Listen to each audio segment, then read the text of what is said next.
भिक्षु अंगुलीमाल के देह छोड़ने पर अन्य भिक्षुओं ने बुद्ध से पूछा, भंते अंगुलीमाल मरकर कहां उत्पन्न हुए होंगे? ये जिज्ञासा स्वाभाविक थी, क्योंकि अंगुलीमाल बड़ा हत्यारा था। उसने 1000 लोगों की हत्या की थी।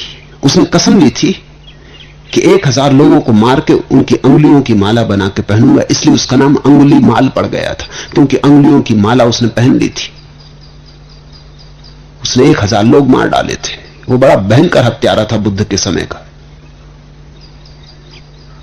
999 आदमियों को मार चुका था और 1000वें की प्रतीक्षा कर रहा था, लेकिन दूर दूर तक लोग चौंक गए थे।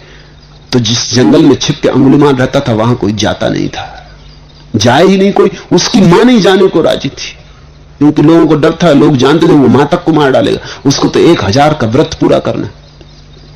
बुद्ध उस रास्ते से गुजरते थे तो लोगों ने कहा, आप न जाएं बनते, वो आदमी खतरनाक है, वो सोचेगा नहीं आप कौन हो, उसको तो बिल्कुल अंधा है।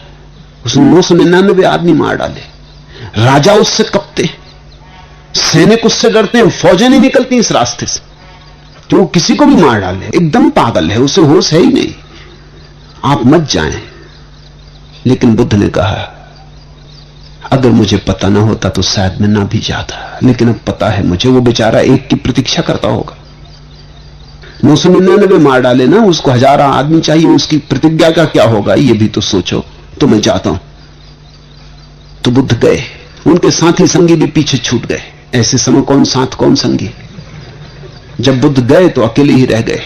अंगुलीमाल फरसे पर धार रखने लगा, देख के कि कोई आ रहा है, लेकिन वो भी बहुत चौंका, क्योंकि वर्षों से इस रास्ते पे कोई चलते ही नहीं। ये कौन ना समझ, उसको भी दया आने लगी, ये कौन ना समझ मरने आ रहा है। उसने गौर से देखा, गैरिक वस्त्र। अरे उसने सोचा कोई सन्यासी गया बेचारा काम से, इसमें कुछ पता नहीं है, गांव के लोगों ने भी बताया नहीं, मालूम होता, ऐसा सोचने लगा। फरसे पे धार रखी। जैसे जैसे बुद्ध करीब आने लगे वैसे वैसे उसका भाव बदलने लगा, उसे दया आने लगी। उसने अपने मन में सोचा, अंगुलीमाल तुझे हो क्या रहा है? ऐसी दया तुझे कभी नहीं आई, तेरी मां भी आती तो भी तू काटने को तत्पर था। ये तो कौन है, अपनी क्या जान क्या पहचान। लेकिन कुछ होने लगा, बुद्ध की मौजूदगी कुछ करने लगी। वो तरन्यम बुद्ध की, वो शांति बुद्ध की, वो हवा बुद्ध की, वो सुगंध बुद्ध की कुछ करने लगी। जब वो थोड़ी दूर रह गए तो अंगुलीमाल चिल्लाया। उसने कहा कि रुक जाओ वहीं, अगर आगे बढ़े तो खतरा है। ये फरसा देखते हो, ये अंगुलियां देखते हो, मैं अंगुलीमाल हूं, मेरा नाम सुना, गगन काट के अंगुलियों की माला बना लूंगा और मेरा व्रत पूरा करना है मुझे। और कई सालों बाद तुम दिखाई पड़े हो, कोई और आता भी नहीं, मगर तुम्हें मैं एक मौका देता हूं। न मालूम कैसे कमजोरी का क्षण है मेरा कि मैं तुम्हें एक मौका देता हूं, भाग जाओ, लेकिन और करीब मत आओ, मैं आदमी बुरा हूं, जरा भी आगे मत चलो। बुद्ध ने कहा, पागल, मेरा चलना तो कई वर्ष हुए तब बंद हो चुका। जिस दिन मन गया उस दिन सब चलन भी गया, सब चलना भी गया। अब कहां चलना, मैं तो ठहरा हुआ हूं, मैं तुझसे कहता हूं तू चलना बंद कर। अंगुलीमाल ने कहा, मैं सोच ही रहा था कि आदमी पागल होना चाहिए। तुम पागल हो, चल तुम रहे हो, चलते हुए को कहते हो कि चलता नहीं, और मैं बैठा हुआ फरसे पे धार रख रहा हूं और मुझको तुम कहते हो कि चलते हो। तुम्हारा दिमाग खराब है। अब मैं समझा कि तुम कैसे चले आ रहे हो। बुद्ध ने कहा, ठीक है, मगर मैं तुझसे फिर कहता हूं, सोच ले, मैं रुका हुआ हूं, तू चल रहा है, तेरा मन अभी बहुत दौड़ता है, यहां वहां दौड़ता है, इसलिए मैं कहता हूं तू चलता है। खैर बुद्ध पास आ गए। अंगुलीमाल ने कहा, अगर तुम जिद्दी हो तो मैं भी जिद्दी हूं। मुझे शक होता है कि हो ना हो तुम गौतम बुद्ध हो जिनकी मैंने खबरें सुनी, क्योंकि जिन लोगों को मैंने मारा उनमें से कई ने मुझे कहा कि ऐसा लगता है सिवाय गौतम बुद्ध के तुझे कोई भी बदल ना सकेगा। हो ना हो तुम वही हो, मगर भूल जाओ मैं भी अंगुलीमाल हूं। अपनी तैयारी कर ले, फरसे पे धार रख ले, मैं बैठा हूं। वो बैठ गए शांत। वो फरसे पे धार रखता है, क्योंकि कई साल से कोई आया नहीं तो फरसे पे जंग चढ़ गई।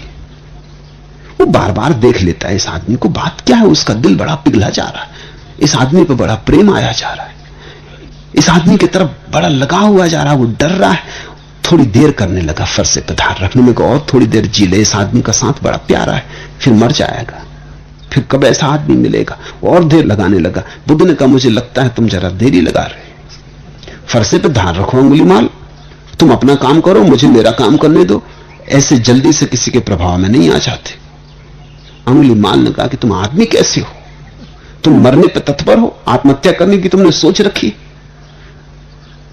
लेकिन उसका दिल बदल गया है, फरसे पे धार बेमन से रख रहा है। फिर धार भी पूरी हो गई। फिर उसने कहा बोलो क्या विचार है। बुद्ध से पूछता आप क्या विचार है। बुद्ध ने कहा विचार की संभावना का विचार तो मैं छोड़ ही चुका अंगुलीमाल, और तू जिसे मारेगा वो मैं नहीं हूं, और जो मैं हूं उसे कोई भी मार नहीं सकता।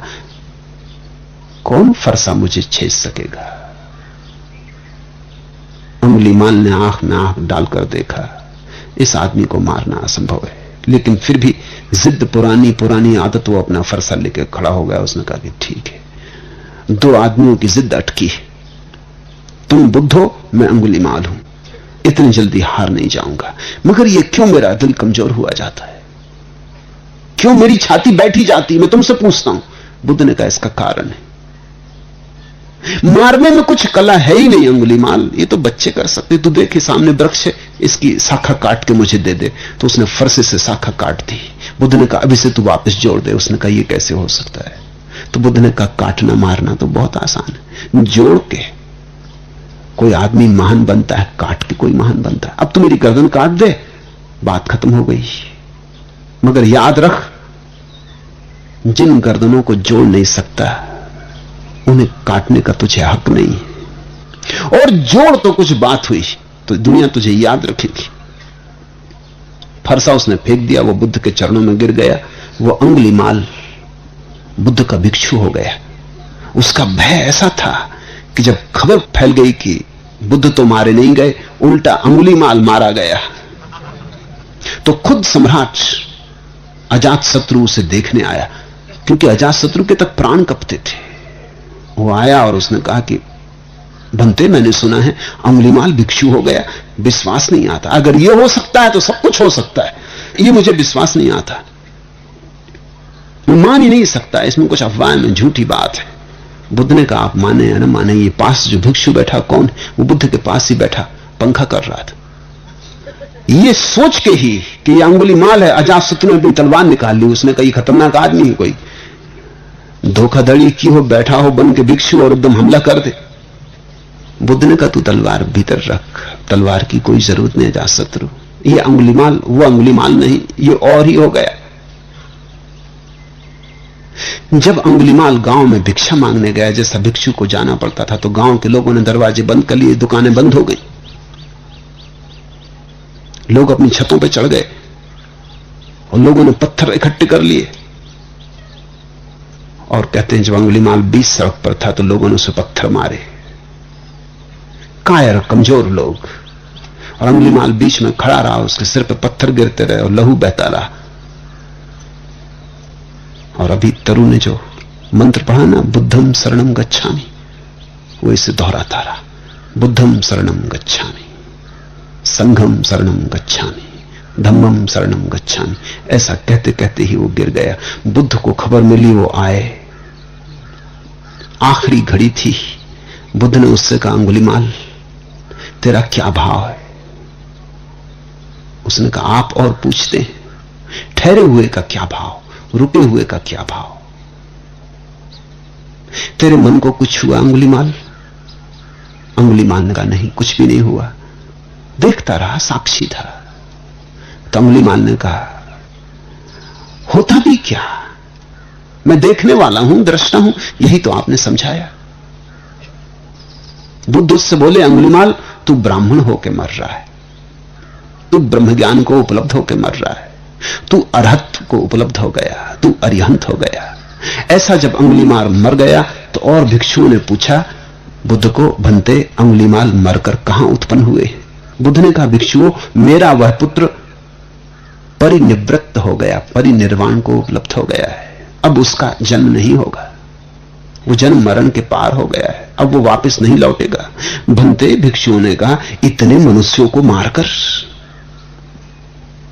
भिक्षुओं को भरोसा ना आया, ऐसा पापी परिनिर्वाण को उपलब्ध हो गया। हां भिक्षुओं, बुद्ध ने कहा सोए सोए उसने बहुत पाप किए, लेकिन जागकर पुण्यों से उसने उन्हें काट डाला। ऐसे वह शून्य भाव में डूबकर निर्वाण को उपलब्ध हो गया है। लेकिन भिक्षुओं ने फिर पूछा, भगवान उसे तो ज्यादा समय भिक्षु हुए भी नहीं हुआ, उसने पुण्य किए कहा? बुद्ध ने कहा, कभी कभी एक पुण्य का छोटा सा कृत्य भी अगर समग्रता से किया जाए तो सारे पापों को काट डालता है। नहीं उसे ज्यादा दिन लगे, नहीं ज्यादा दिन वो जिया, लेकिन जब लोग उसे पत्थर मार रहे थे तब वो साक्षी बना रहा। यह सबसे बड़ा पुण्य कृत्य है। कर्ता होने में पाप है, साक्षी होने में पुण्य है। ऐसी अपूर्व बात बुद्ध ने कही और तब उन्होंने यह दूसरी गाथा कही, यस्य पापम कतम कम्मम कुसलेन पिथीयति सोमम लोकम पभासेति अब्भा मुत्तो वाचंदिमा। जिसका किया हुआ पाप उसके बाद में किए हुए पुण्य से ढक जाता है, वह मेघ से मुक्त चंद्रमा की भांति इस लोक को प्रकाशित करता है। तीसरा सूत्र, अंधभूतो अयम लोको तनु केत्थ विपस्सति सकुंतो जाल मुत्तो वा अप्पो सग्गाय गच्छति। यह सारा लोक अंधा बना है, यहां देखने वाला कोई विरला है। जाल से मुक्त हुए पक्षी की भांति विरला ही स्वर्ग को जाता है। यह सारा लोक अंधा बना है। यहां लोगों के पास आंख नहीं, क्योंकि लोगों के पास ध्यान नहीं। ध्यान आंख है, ध्यान का चक्षु ही असली चक्षु है। उसको तृतीय नेत्र कहो, शिव नेत्र कहो या जो भी नाम दो, अन्यथा आदमी अंधा है। जब तक तीसरी आंख ना खुल गई हो, जब तक भीतर देखने वाली आंख ना खुल गई हो, तब तक आदमी अंधा है। ये सूत्र बुद्ध ने इस परिस्थिति में कहा। एक जुलाहे की बेटी गौतम बुद्ध के दर्शन को आई। अत्यंत आनंद और अहोभाव से उसने बुद्ध के चरणों में सिर रखा। बुद्ध ने उससे पूछा, बेटी कहां से आती हो? बनते, नहीं जानती हूं, वह बोली।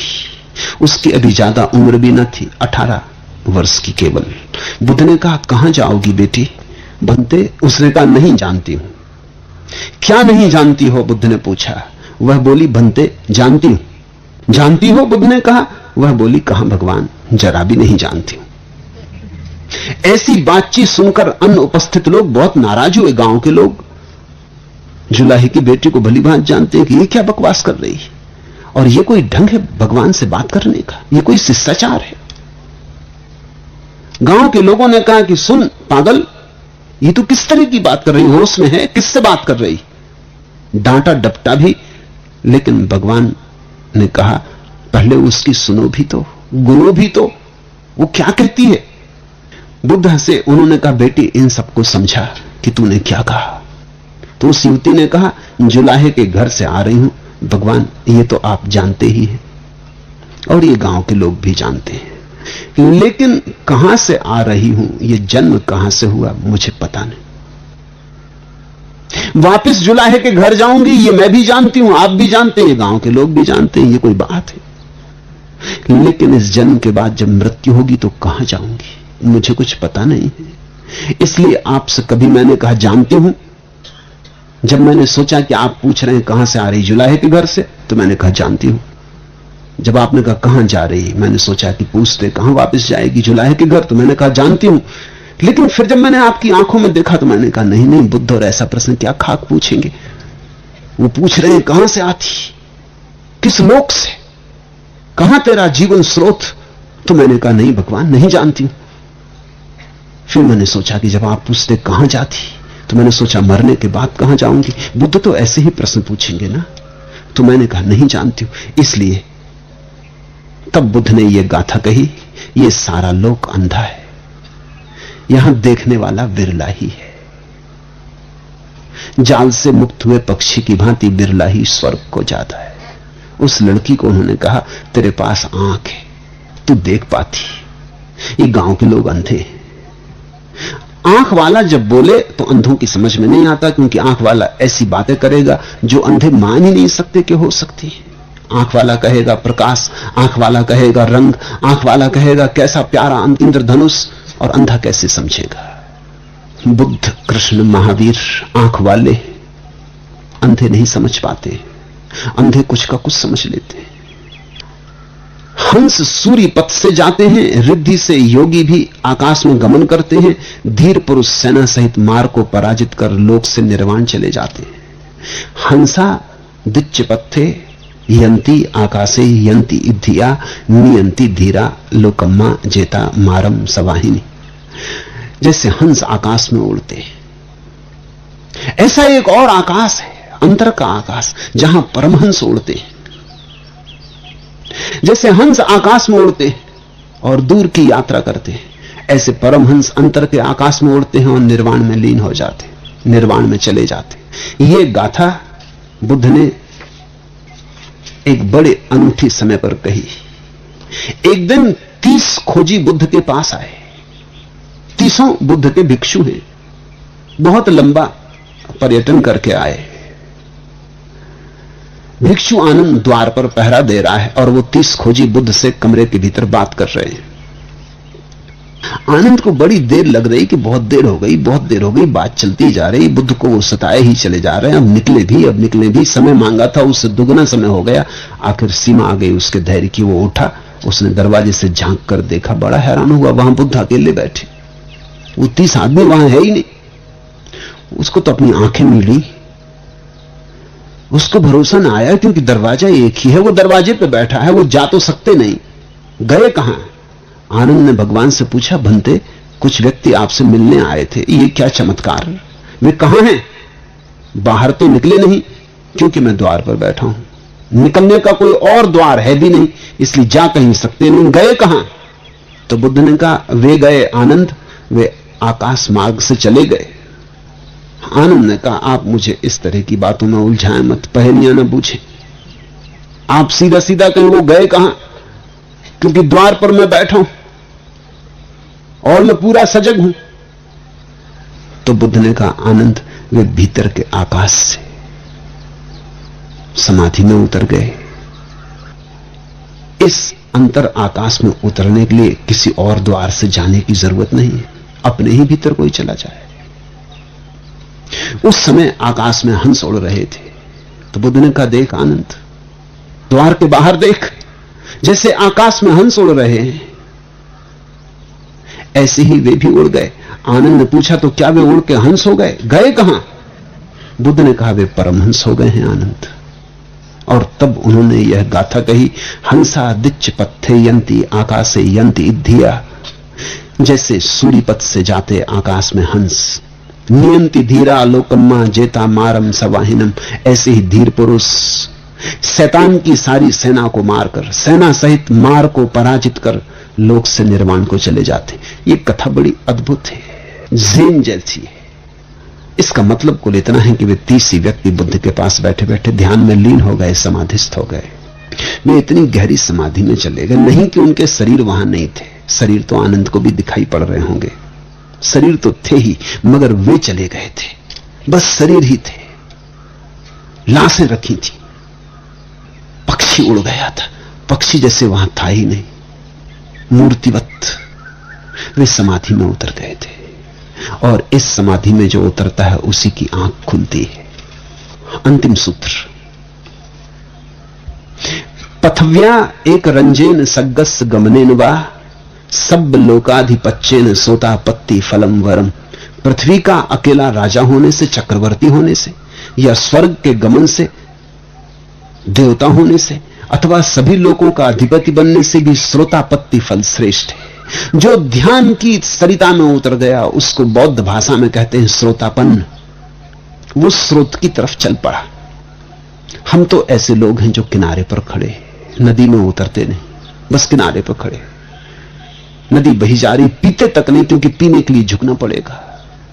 उतरते नहीं क्योंकि डरते हैं कहीं गल न जाए, क्योंकि जो झूठ हमने बना रखी है अपने जीवन में वो निश्चित गल जाएगी। जो प्रतिमा हमने अपनी मान रखी है वो बह जाएगी, तो घबराहट है। और हमें भीतर का तो कुछ पता नहीं है, तो हम ध्यान की धारा में उतरते नहीं। ध्यान की धारा में जो उतरता है उसे कहते हैं श्रोतापन। दुनिया में 2 तरह के लोग हैं। एक जो जीवन में लक्ष्य की तरफ दौड़ रहे, लक्ष्य का मतलब धन पाना है, पद पाना है। श्रोतापन्न दूसरे तरह के लोग हैं जो स्रोत की तरफ जा रहे, जो लक्ष्य की तरफ नहीं जा रहे, जिनकी सारी खोज यह है कि हम आए कहां से, उस मूल स्रोत को पकड़ लेना। उसे पकड़ लिया तो सब पकड़ लिया, क्योंकि जहां से हम आए अंततः वहीं जाना है। गंगा गंगोत्री में ही लौट जाती है। बीज वृक्ष बनता है और फिर बीज बन जाता है, वर्तुल पूरा हो जाता है। हम जहां से आए वहीं लौट जाना, स्रोत, मूल स्रोत की तरफ। यह गाथा बुद्ध ने एक विशेष अवसर पर कही। ये सारे अवसर बड़े प्यारे हैं, इसलिए मैं कह रहा हूं। एक बड़ा दानी था, उसका नाम था अनाथ पिंडक। वो अनाथों का बड़ा सहारा था, देता लोगों को, दिल खोल के देता। उसके घर काल नाम का एक पुत्र था। अनाथ पिंडक बुद्ध को सुनने चाहता है, लेकिन काल कभी बुद्ध को सुनने ना चाहता था। काल शब्द भी बड़ा अच्छा। अनाथ पिंडक का मतलब होता है देने वाला, दान देने वाला, अनाथों को सनाथ कर दे जो। और काल का अर्थ होता है समय या मौत। न तो समय बुद्ध को सुनने जाना चाहता और न मौत, क्योंकि दोनों बुद्ध से डरते।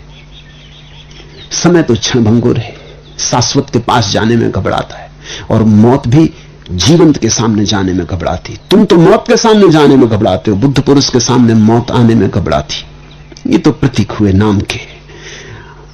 बाप लेकिन चाहता था कि बेटा जाए, बुद्ध को सुने, लेकिन बेटा सुनता नहीं था। तो बाप ने कहा, ऐसा कर, मैं तुझे 100 स्वर्ण मुद्राएं दूंगा अगर तू बुद्ध के वचन सुनने जाए। इस लोभ में वो गया। तुम ख्याल रखना, पहली दफे जब तुम धर्म की तरफ आते हो तो लोभ में ही आते हो। लोभ किसी तरह का हो कि चलो मन को थोड़ी शांति मिलेगी, अशांति से छुटकारा होगा, कि थोड़ा आत्मविश्वास बढ़ेगा, कि जीवन में सफलता शायद इस तरह से मिल जाए कि दुकान तो चलती नहीं, शायद ध्यान करने से चल जाए, क्योंकि लोग कहते हैं कि ध्यान करने से तो परम धन मिलता है, तो ये तो छोटा मोटा धन है, ये तो मिल ही जाएगा। ऐसी हजार की बीमार रहती तब ये शायद ध्यान करने से ठीक हो जाए। कि पति पत्नी की बनती नहीं तो सोचते हैं चलो ध्यान कर लें, शायद बनने लगे। कुछ ऐसे लोभ से आदमी आता है। तो गया बेटा, बुद्ध को सुना, लौट कर आया। आते ही उसने कहा कि 100 स्वर्ण मुद्राएं, पीछे भोजन करूंगा, क्योंकि मुझे भरोसा किसी का नहीं।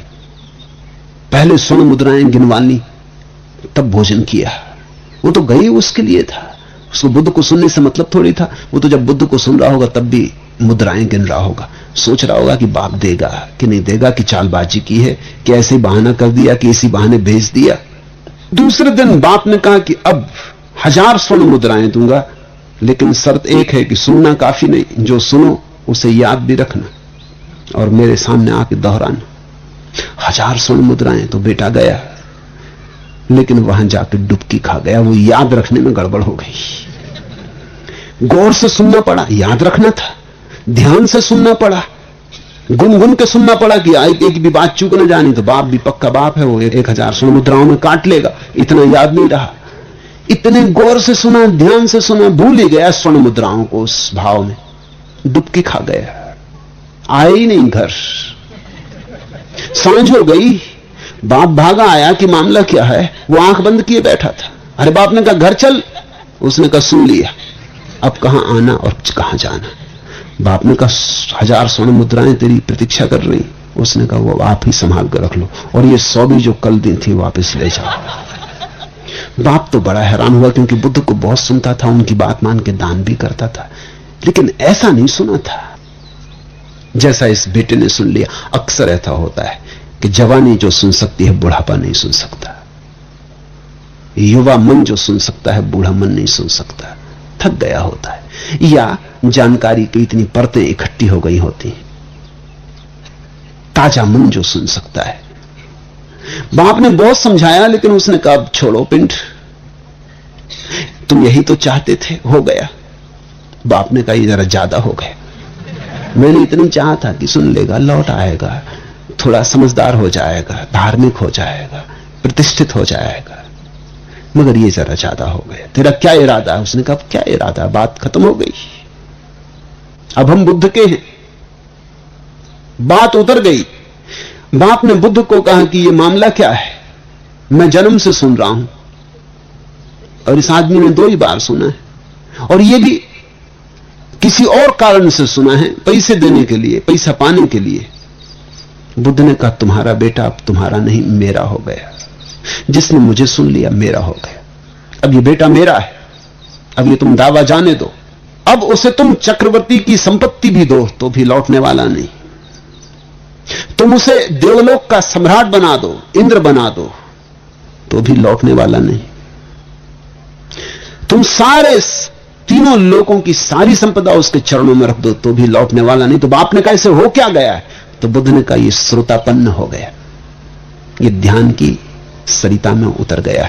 इस घड़ी बुद्ध ने ये गाथा कही, पथव्या एक रंजेन सग्गस गमनेन वाह सब लोकाधिपंचेन सोता पत्ति फलम वरम। पृथ्वी का अकेला राजा होने से या स्वर्ग के गमन से अथवा सभी लोगों का अधिपति बनने से भी श्रोतापत्ति फल श्रेष्ठ है।